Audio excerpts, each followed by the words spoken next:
Welcome to the Pro MMA Betting podcast.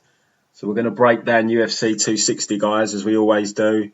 Very, very poor card, considering it's a pay-per-view.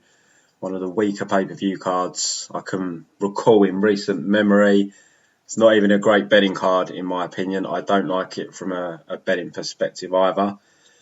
But we will break down the card from bottom to top, as we always do. Quick recap on last week. Members got on with tips bets. So we had a few bets last week across some different shows. We had the Cage Warriors shows, we had KSW, and we had the UFC.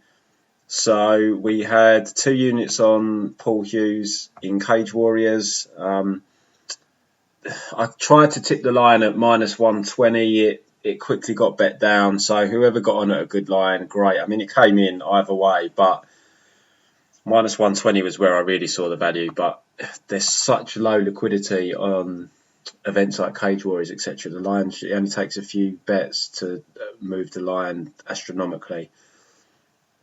So we had 2 units on Paul Hughes there. We also had a Cage Warriors double, which flopped a 1 unit double, which was Webb and Charrier, which didn't come in. So we lost a unit there. But if you got the good line on Hughes, you won about 1.7 units or so. We had a 1.5 units on Darko Stozic in KSW, which came in at about minus 150, tipped him at. And then UFC, both bets came in on the UFC. We had 2 units on Max Griffin at about minus 160. And we also had a unit on Derek Brunson at plus 150, which came in. As I said last week when I broke down the fight, I thought it was a very winnable fight for Brunson. I just didn't get the love for Kevin Holland. And Kevin Holland's the kind of guy, you can't bet him as a big favourite. If you've been betting a while, you should learn to avoid guys like Kevin Holland as moderate favourites. They're not trustworthy. You can't bet someone like that as a favourite. Live betting, pretty quiet again. Before last week, we'd only had 2 live bets on across the last 2 shows. Last week, I think it was just 2 live bets as well. Neither came in, unfortunately. Let me just recall what they were.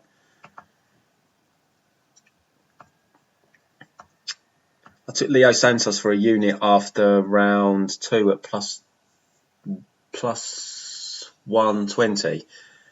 I thought he might have been 2-0 up. It turned out 2 judges had him 2-0 down. I was really surprised at that. I definitely thought he won round 1. Round 2, just didn't know whether the kind of little burst he had at the end might have sealed it because it was a competitive round. So a bit disappointing there.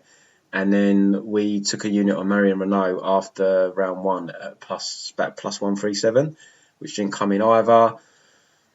Little unlucky there. Marion's nose got busted at the start of round 2. That seemed to affect her. She came back well in round 3 though. I had her winning round 3 up until she got taken down with about a minute left. And I mean, I'd have to rewatch it back. I thought it still could have gone either way potentially, that round 3, because I can't remember. Macy didn't do anything when she got the takedown for that final minute. She pretty much just laid in her guard. And as I say, I had Marion winning the round until then. So a little bit unlucky. I mean, I definitely would have taken Marion after round 2 if I hadn't taken her after round 1. Because after round 2, I think she was about plus 500, plus 600, which is just crazy. The fight was 1-1. I mean, the judges had scored it that way as well. I think every judge gave Marion round 1. And she was plus 600 on live bet. It was just, I didn't add because I'd already bet a unit on Marion and it obviously wasn't looking great. But I mean, there was so much value there. And like I said, if she didn't get that takedown for about a minute left, I think Marion was on her way to nicking that fight. So we did lose both them live bets, unfortunately. But it was a good weekend for pre-bets with Paul Hughes coming in, Darko Stozic coming in, and both UFC pre-bets coming in, Kevin Holland and Max Griffin. So we'll move on to this week's card. If anyone does want to sign up for a membership, guys, all bets are tracked. There's 3 links below this video to all the trackers. You can also access the trackers via the website ProMMABetting.com. Weekly, monthly, 6 monthly, yearly memberships available. Most guys are with us for 12 months. We have live bets as well that are available in certain packages along with pre-bets. The live betting is done on a private Discord channel. The live the Discord channel is suspended during fights, so no one else can comment. You'll just see anything I tip pop up, and then I'm free to chat in between the fights as the guys like having a chat, etc. And then I'll freeze it again for the next fight and so forth. This week will be a busy one. We've got a very good boxing show in the UK. Well, it's actually in Gibraltar, but Matchroom show, good boxing show. It's the rematch between Dillian Whyte and the Russian, whose name is completely escaping me at the moment. And there's some good undercard fights on there as well. Like you've got Cheeseman, Metcalf. Looking forward to that one. There's a few other good upcoming prospects that are well matched. It's one of the very few Matchroom cards I can recall where I think there's 4 fights on that card, and the biggest favourite is like, out of the 4 fights, the biggest favourite is like minus 350, which is almost unheard of in boxing to have that many fights. And in MMA, I mean, we wouldn't even class minus 220, minus 350 as closely capped lines, but in boxing we do, because it's so rare. So to have 4 on one card where the odds aren't completely unplayable is great. So hopefully it will be kind to us for live betting, and the UFC will follow immediately afterwards. So if you want to sign up for a membership, if you've got any questions, feel free to email me, info@prommmabetting.com. Alternatively, give us a follow on Twitter. DMs are open at Pro MMA Betting. And please hit the like button on this YouTube video and the subscribe button. Weekly podcasts for UFC predictions are made available. Underdog picks last week. I think there was 4 underdogs at one. We called 2 of them. I should have called 3 of them. I'm not doing this anymore, guys. I say it every week. Low-level women's MMA, bet the dog. Last week, I still picked, even though I said do not bet her, the line makes no sense. I still said I'm picking Cheyenne Byers here to win this fight, even though she was the minus 350 favourite. I did say do not bet her, but I still went with her because I legit felt she had some potential. But, oh my God, that just goes to show low-level women's MMA. I'm just picking the dog every week now. Unless I've got a bet on the other girl, basically, I'm picking the dog. They keep winning. It's crazy. You can't bet. I think there's very, very few exceptions in low-level women's MMA where you can justify betting the favourite. A guy in our chat is tracking it. I think he's been tracking it since the start of the year, and I can't remember the stat he threw out, but I'm sure the women, when we class it as a low-level women's MMA fight, the dogs are winning more often than the favourites. And like I said, Marion Renault, I mean, that was pretty close. She came close as well to causing the upset there. So we've got a busy card this week in the sense that there's ACA is happening tomorrow. There's a couple of European shows. There's lines out for a lot of them. I went through a lot of the cards to try and find some bets, and not a lot standing out. The books are getting better at capping these kind of cards now, and it's always difficult for me to bet something when there's a lack of tape. So, but we'll go through this UFC card now from bottom to top. But it's a very disappointing card. I don't even think we've got that many fights on the card. First fight, which is the only fight on the Fight Pass prelims before they move across to the televised portion, is Marc-Andre Barriault taking on Abu Azaitar.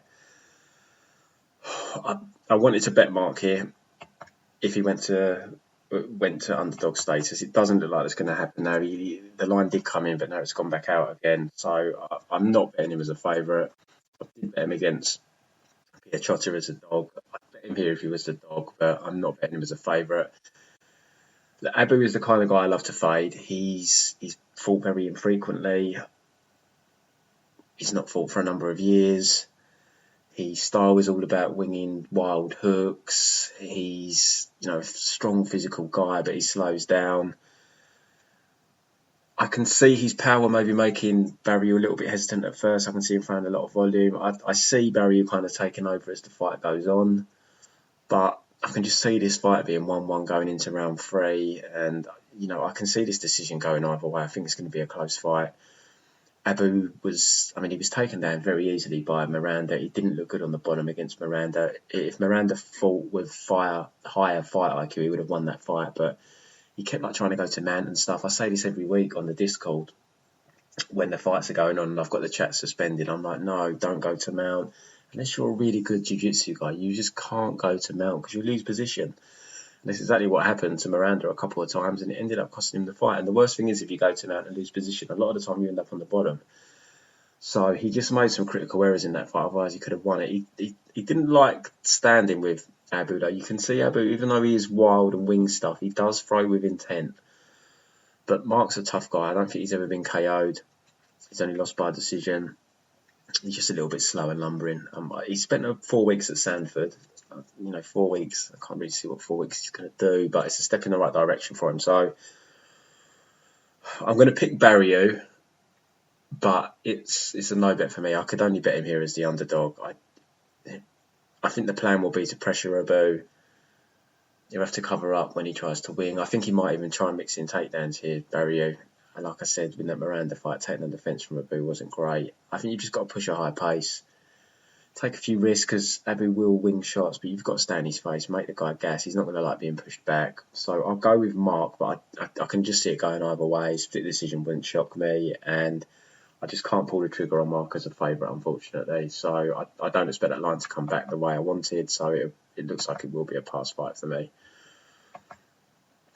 First fight in the preliminaries, we've got Shane Young, Omar Morales. This fight was off. All the books pulled the lines. I don't think it was ever officially called off, but it is back on now.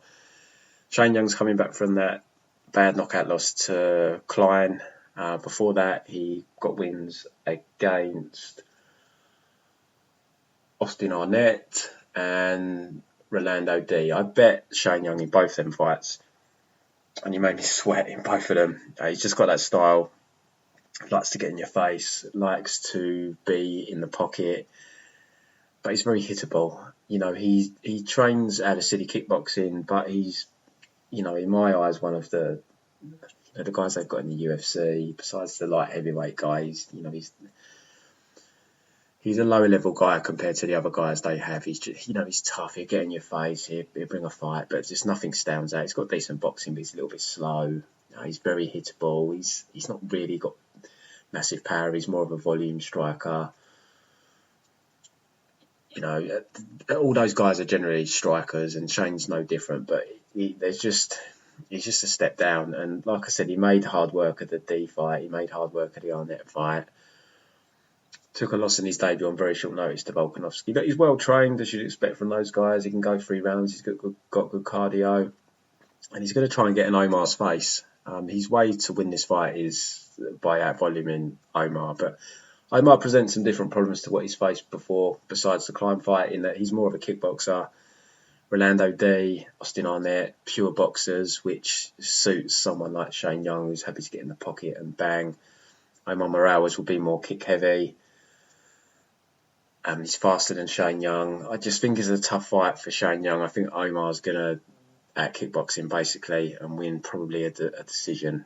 Shane does have a path. I did want to tip this bet to my members, but the line's just got away. It was, like I said, most books pulled the line. As soon as it got re-released, it was only re-released at a few books. It's still not released at most books, and it's been bet up now, so it's just unplayable now. He's getting towards minus 200. I can't pull the trigger there. Omar got that good win over Gabriel Martinez, and then, Giga's a difficult opponent, very good striker, but a little bit of a disappointing performance there. I was expecting maybe a little bit more out of Omar. I'm not in love with a move to 145 either. I think he was fine at 155, but we'll see him again at 145 here, see how he does. But I'm picking Omar here. I don't think there's any great value on the line. Shane's just too hittable for me, and the thing with Shane as well, a lot of his style revolves around taking a shot to give one, and he's coming off that KO loss. I wonder how it affects him. He's always relied on his chin. I don't think he'd been KO'd before, so you don't know how that's going to psychologically affect a fighter coming back from a KO like that with the style he has. Would it make him a little more hesitant? I've got a feeling it won't, but you just never know. But I just think Omar can outmaneuver him here for 3 rounds. Next, we've got Modestas. I can't even say Modestas' surname. I'm not going to try. And I'm not going to try with his opponent. I'm just going to call him Michał Olek. Was tempted by Michał here, I've got to admit. because I know Modestas from the Cage Warrior scene. He has improved, but I don't think he's UFC caliber. The worry I have with Michał is his cardio. Slowed down badly in that OSP fight. And I mean, even when you go and watch the Khalil Roundtree fight, in round 3, Khalil was coming back at him, and he ended up taking Khalil down and riding that top control for the rest of that round. So I do have my reservations, and he did get popped after the Khalil fight. So, you know, I can't recall what he was on, but how's his cardio going to be moving forward? And Modestas, the one thing he does have in abundance is cardio. That's one thing I did learn from following him on Cage Warriors. He's got really, really good cardio. So I just wonder how this fight goes if we get to round 2.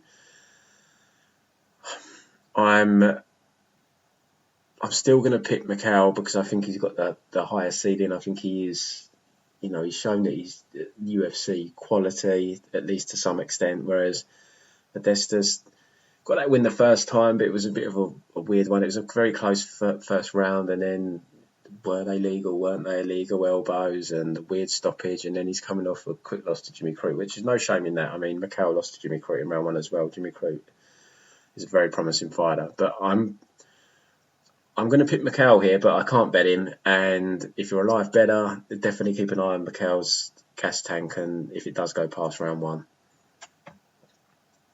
Next fight, Jared Gooden taking on Nurmagomedov. I just don't think Jared Gooden's really UFC quality. Nurmagomedov isn't great, but he's probably going to be able to ride his way to a decision win here. But the line's completely unplayable. The guy's just completely untrustworthy. And he's sitting out at, I think he's minus 225, but it's just tough to bet Jared Gooden because, I mean, Gooden's got decent striking, but we've seen him struggle with wrestling before. He got wrestled by Michael Graves, and you imagine this fight's probably going to go the same way. I'm definitely not betting it. I did not trust Nurmagomedov at all to bet him. He's out at like minus 250 now.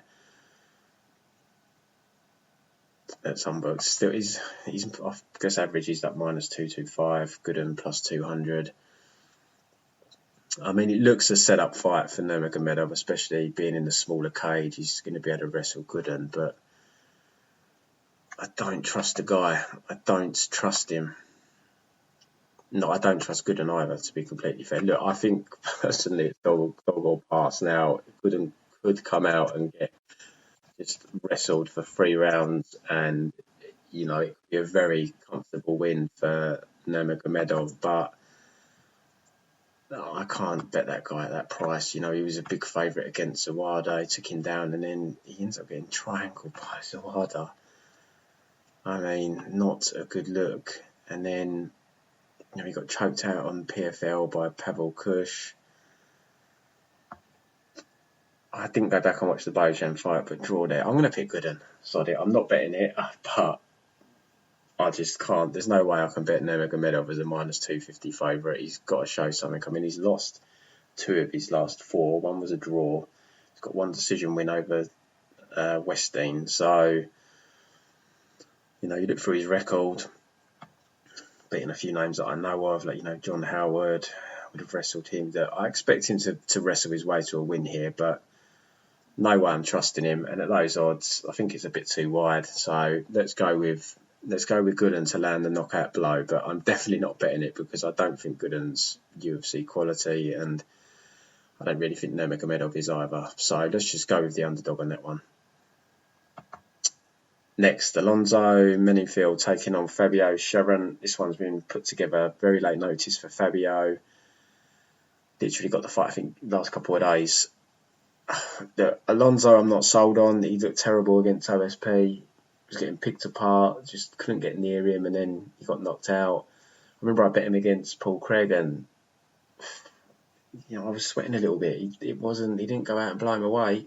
Paul Craig done something stupid, like went for a spinning back kick and basically got caught as he was mid-spin. And he lost that fight to Devin Clark as well, where he slowed down. But I haven't watched Fabio's last fight on LFA, but I did tape that fight when he was scheduled to fight on LFA, and I watched him against an Asian guy, and it was bad watching. It was not good. But Alonzo, this is a betting podcast. We go where the value lies, and I'm not betting Alonzo Menifield. I think he's like minus 270. Guys are probably thinking like, oh yes, great cancellation, new opponent, easy win for Alonzo. Going to put him in a parlay. Not for me. Alonzo hasn't proved much to me. He might go out here and knock Fabio out in round 1. He very well might, but there's no chance I'm laying that minus 270. Can Fabio win this? It's MMA, anything can happen. Look, I'm going to pick Alonzo in terms of a pick here, but if it's dog or pass. I don't think people should be laying that chalk on Alonzo Menifield. He's going to get the fight he wants. He's going to get another striker here. He's not going to get wrestled, but he's coming off a bad knockout loss as well. That was a dirty KO that OSP caught him with. I wonder if his confidence is shook a bit. Yeah, so there's that as well. Laying juice on a guy coming off that bad KO loss. Do you know what? I'm going to pick Fabio. Sod it. I'll go with Fabio. I'm so not confident in picking Jared Gooden or Fabio Cherant. Neither of them are UFC quality. But I don't think their opponents really are either. Alonzo might end up hanging around for a while if he's matched well, because he is powerful, he is an athletic beast. But I'm not betting either of these dogs, but I'm just going to pick both of them. I think one of them's got a good chance of pulling off the upset here. Maybe I'll be proved horribly wrong, but it's a betting show. Minus 250s, minus 270. To be laying that chalk, I think you've got to have a very solid reasoning, and they're just not trustworthy big favourites for me. So let's go with the underdog Fabio as well. On to the main card. I can't believe how bad this is for a pay-per-view card. Opening the card, we've got Jamie Mullarkey taking on Khama. I started to tape this fight and then I just bowed on it. I just got no lean whatsoever here. No lean at all. Khama I can't touch because his chin is atrocious. He has looked a bit better lately though. And, Azatar does crack. Jamie Mullarkey is probably going to look to wrestle here, but I remember live betting Jamie in his last fight and he threw the fight away by doing something stupid with about a minute and a half left. I think instead of trying to just settle in half guard, it comes back to the point I made earlier. I think he tried to pass to Mount and he ended up on the bottom, and it's just like, you just potentially thrown the fight away, and he did. So I think he's going to look to ground Worthy. On the feet, I've got a lean Worthy, but his chin is just no. So I'm going to pick another dog here. I'm going to go with Mullarkey. I've got no confidence in that pick either. Mullarkey isn't great. He's not UFC quality. Khama, he's done better than I thought so far in the UFC. But his chin. No, do you know what? I'm going to pick Worthy. Is he going to get wrestled? He was defending all right against Louis Pena. I don't know if the takedowns are going to be there for Mullarkey. If it's on the feet, if Worthy doesn't get knocked out, he wins on the feet. But that chin, Christ. It's a hard fight to call. I'm going to pick Worthy. Mullarkey is gritty. He will keep coming. No, I'm going to pick Mullarkey because he is a gritty fighter, Mullarkey, and Worthy with that chin. I'll go Mullarkey, but just zero confidence in that call either.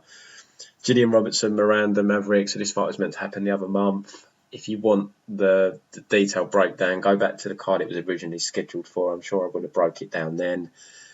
Miranda was my biggest bet last year in her UFC debut. She's got a big step up in competition here. It's a normal Gillian fight, grappler versus striker. Miranda's going to try and keep it standing. Can Gillian get her to the floor? You go back and do the tape. She can be taken down, Miranda. You watch the Pel Gonzalez fight, she gets taken down. There's the other girl that she fought twice. She did get taken down the first time they fought in the rematch. The girl couldn't get her down. So she clearly improved her takedown defence. But she was still getting taken down by Pel Gonzalez. So, and it's always a sweat if Gillian gets a takedown because she's very good on top. So it's a tough. This card's really tough to call. Hence why I've just got no bets on it. Miranda's about -160. I've got to stick with what I said earlier, haven't I? I would class this as lower level women's MMA. When I say higher level women's MMA, I'm talking about your kind of Rose Namajunas, Jessica Andrade, Weili Zhangs. I'm talking the top of the division. This is a lower level women's MMA fight for me, so I've got to pick the dog. I've got to stick with what I said earlier. Watch, because I've picked the dog now. Miranda will win, but yeah, I've got to keep with that. I'm not moving from that. So let's go with the dog, Gillian Robertson. Sean O'Malley, Thomas Almeida next. But the UFC think they know what they're doing here. They think they're setting up O'Malley for a good win, start to build the hype again. Look, I like Sean O'Malley. I think he's a really good fighter. I remember betting him as an underdog against Andrei Sukhomtov. He's got really good striking. Grand still a bit of a question mark. Haven't seen how his takedown defence holds up in the last few years, but he's just a bit fragile. I mean, you saw it in the Sukhomtov fight. His leg gave out on him, and then we had the same thing in the Marlon Vera fight. Leg again. It's a little bit of a worry. He's definitely the better fighter here. I think he wins this fight. I'm not laying the juice though. He's like -320. Not laying the juice at all. In case his leg falls off again, I just can't do it. I don't know. He's just a bit brittle. I don't know if it was the same leg. I don't even know what happened against Marlon Vera, actually. Was it his knee? Was it his leg? I don't know, but twice that's happened now. It's a little bit worrying. But I'm going to pick Sean O'Malley, but there's just, Almeida had that long layoff and then he came back. He didn't look great in the fight he lost in his comeback. His chin held up. I guess that's a positive, although he did get boxed a couple of times. So I'll pick O'Malley. The co-main event, Tyron Woodley taking on Vicente Luque. Look, Tyron Woodley's a fighter on the way out, and there's very, very few happy endings. I think if he loses here, that's it for him, at least in the UFC, whether he goes somewhere else. But he's just looked terrible lately. Yeah, he's been fighting high-level competition. And this is a 3-round fight, so, maybe he'll push the wrestling more here. It's definitely feasible for him. But I'm picking Vicente Luque. I'm not betting it. I'm not laying the chalk. He's up -270. Woodley does have a path. I'm sure he can wrestle a win for 3 rounds if he wants to. And Luque is hittable. We all know he's hittable. He's a guy that will, but he's always shown a really solid chin. But he will get in your face. He's going to pressure. He's going to calf kick Woodley, I would have thought. He's got good boxing, but he is there to be hit. He's been in a lot of wars, but I don't think Woodley is going to approach that. He's not going to win that kind of fight with Luque anyway. But if he lands that right hand, but been saying that a while now, and it's just not been happening for him. But I just wonder if he'll mix in the wrestling. So I'm going to pick Luque, but there is a path for Woodley, so I'm not betting it personally. Main event: Stipe Miocic, Francis Ngannou, easily the best fight on the card by a country mile. Rematch. Stipe won a decision in their first fight a few years back.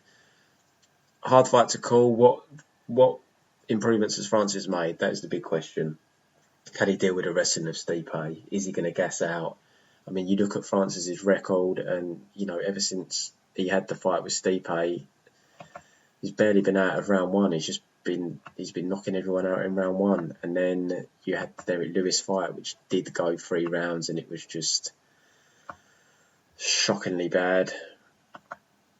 I'm just going to have a look just to see if there's any other fights he's been out of round one since they fought the first time. So the Derek Lewis fight straight after, and then it's just round one. I mean, he hasn't even been past, since the Derek Lewis fight, he's not been past 1 minute 11 seconds.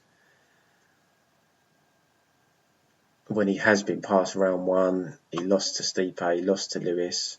He did get the win over Curtis Blades the first time when his eyes swelled shut, and he did get that win in his UFC debut past round one. That was in round 2, but he's never won a fight when it's gone round 3 or further. So, this is a small cage as well. You have to remember that here, not like the first fight. So, on the one hand, it's going to be easier for Ngannou to find Miocic, but that fence is going to be a lot easier for Stipe to put Ngannou against for takedowns. So, I mean, look, Stipe's got to survive round one. It goes without saying. If he can get the wrestling going, how is it going to affect Ngannou's cardio? Is his wrestling defence going to be any better? I mean, it can't be any worse. Same with his cardio. I know he's been working a lot on his wrestling. I just got a feeling he's going to catch Stipe this time with a bomb and put him away. But I certainly am not playing Ngannou's money line. I think if you want to play Ngannou, you might as well look at round 1 and round 2 props. It definitely favours Stipe the longer the fight goes. And the other thing is, I wonder if Ngannou might be aware he couldn't put Stipe away the first time.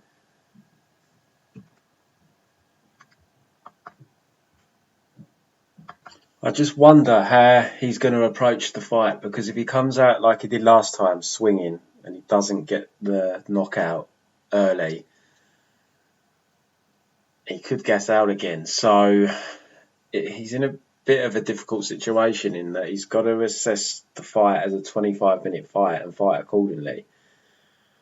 But, I mean, he's not normally someone that goes out and fights overly aggressive. I remember when I bet the under on the Rosenstrike fight, and a lot of people were arguing that he's just a counter striker, and I didn't agree with that. He does push forward, but he kind of mixed the two up. So he's not someone that normally goes out being overly reckless. It's just he hits so damn hard it only takes one. I mean, obviously against Rosenstrike he came out ridiculously aggressive. Whether he tries that against Stipe, probably not, because he'll probably find Stipe ducks under and takes him down. But I'm gonna pick Ngannou. I've got no action on this card except for, as I said earlier, I took some Morales when the line was better than it is now. But apart from that, I've just not got a bet on this card. I just hate it from a betting perspective. The fights are terrible. It's a pay-per-view card. It's awful. Some of the fights are just really hard to call. I've just got no confidence. And I mean, it's a heavyweight fight. Regular listeners will know I'm not a heavyweight bettor. I make the odd exception, but a fight like this, I mean, Ngannou could knock him out. If Ngannou doesn't get the knockout in round 1 or round 2, then you've got to think Stipe's probably going to take over. You've got the small cage this time as well. Like I said, you can argue it plays to an advantage for both. We haven't seen Ngannou's takedown defence at all since the first fight. We haven't seen him extended except for the Derek Lewis fight, and that was one of the worst fights you'll ever see. So cardio wasn't tested. I mean, you can do all the analysis that you want on this fight. You don't know how Ngannou's going to look, because we've seen so little of him since that Miocic fight, because he's banging everyone out in under 60 seconds. Except the Derek Lewis fight, where, like I said, he was coming back off of a loss. I don't know whether he was, where he was mentally. He seems in a better mental place now. He's changed his training as well. But, as a capper, I like to go off tape. I don't like to get into the psychological aspects and whatnot. Obviously, there's time when they need to be taken into consideration and so forth. But here you need to go off the tape, and it's just really hard to call. I'm just going Ngannou just because I just think he's going to catch Miocic this time with a bomb. But I wouldn't be shocked if the fight ended up playing out the same way. And I do feel Ngannou, the fight definitely swings against him if Miocic gets into, not necessarily round 2, but round 3. The later the fight, you've got to favour Miocic. You've got to think he starts to get his wrestling going. So I'll pick Ngannou to win that fight. So that's the card. Just a quick breakdown, guys. I don't like the card, as I've already said a few times, from a betting or fan perspective. It's not great. We've actually got a week off the week after. No UFC. There is Bellator, though. Bellator's back. And for a Bellator card, it's not bad. It's actually got some competitive fights on it. And there's not that many squash matches on the card, which is very unlike Bellator.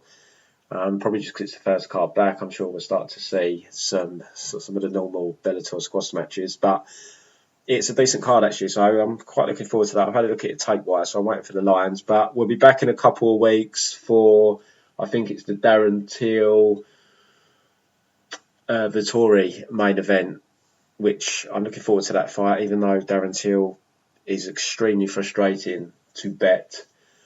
It's a decent card as well. It's better than this card. This one's just, pay-per-view card. This is terrible. But good luck with your bets. Hope you make some money. You want to sign up for a membership, ProMMABetting.com, Twitter at Pro MMA Betting.